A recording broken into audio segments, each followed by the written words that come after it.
So ayan mga ka-friendship, ito yung mga kulungan ng manok at ito naman yung mga mangga. Ayan o, ang lalaki o. Oh, diba? Grabe. Yung mangga na to mga ka-friendship halos nabubulok na lang dito, naglalaglagan. Marami siyang klase ng mangga, siguro mga 4 na klase. Indian mango, kalabaw. Ito kalabaw. Tapos merong apple mango. Doon sa taas, papakita ko sa inyo. Nakakuha na kami, nag-harvest na kami dito. Isang plastic pa lang nakuha ko. Yan. Yan yung mga apple mango. Malalaki sa taas, grabe oh. Ayan. Ang dami yan. Oh, ito naman yung mga kulungan ng manok ng chewing ko. Ayan. Ayan. Ito yung mga manok. Ayan. Bulik. Mayahin ba yan? Hindi tayo marunong tumingin sa kulay ng manok Talisahin, ayun. Ayan. Ito, talisahin. Yun. Dami yan. Daming manok dito. Ito yata yung mayahin. Ayan. Pogi.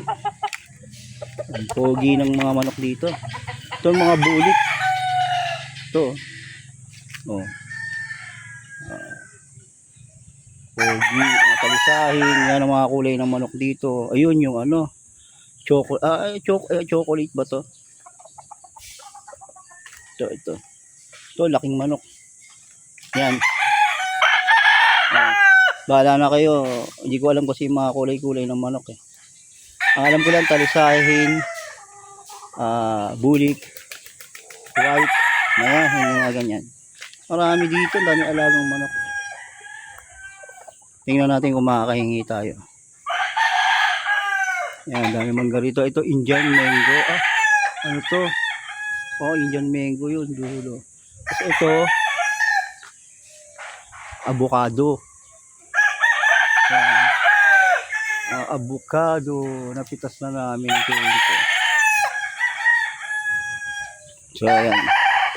Kaya hindi tayo nakapasok sa work ngayong Saturday kasi andito tayo sa Kapas Tarlac sa bahay ng chewing ko, resort and farm and resort. Mamaya andito na yung mga kamag-anak namin, mga pamilya. Inaantay na lang namin. Nauna na kami kasi madaling araw kami umalis sa Malabon. Kaya ayan mga friendship, like and share and subscribe. Shout out sa misis ko nga pala sa Riyadh, Saudi Arabia. Ingat. Love you. Love you. Yan. Ito. Pogi. Ang pogi.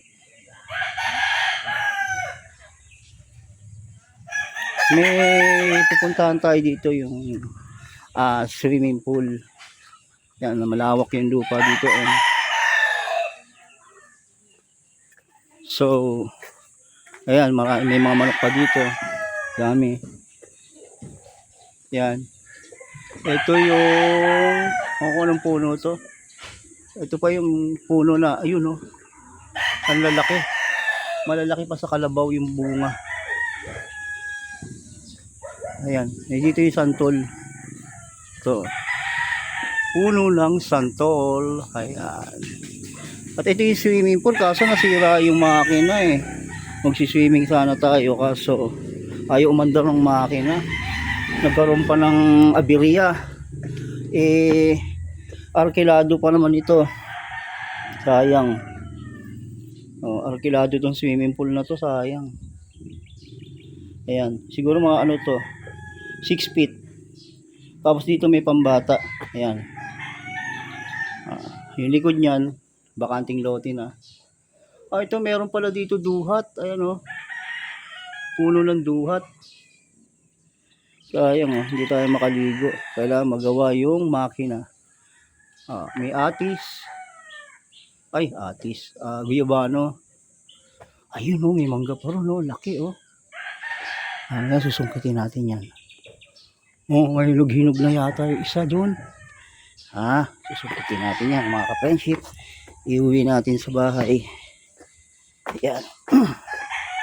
Gusto kasi ng anak kong babae yan, yung mga ganyang manggang kalalaki. Tsaka santol. Ito naman yung Indian mango. Hindi pa tayo gano'n nakakakuha, pero yan dami yan, oh. Kumpul-kumpul yan, sukitin ko yan. Wait lang. So, mahaba pa to, 1 hektarya to, andun pa sa dulo. Yan. Wait lang tayo. So, hanggang dito na lang muna mga ka-friendship. Mamaya magbibideo ulit tayo. Yan. Sana nagustuhan nyo ang aking upload. Please like and share and subscribe. Bye-bye!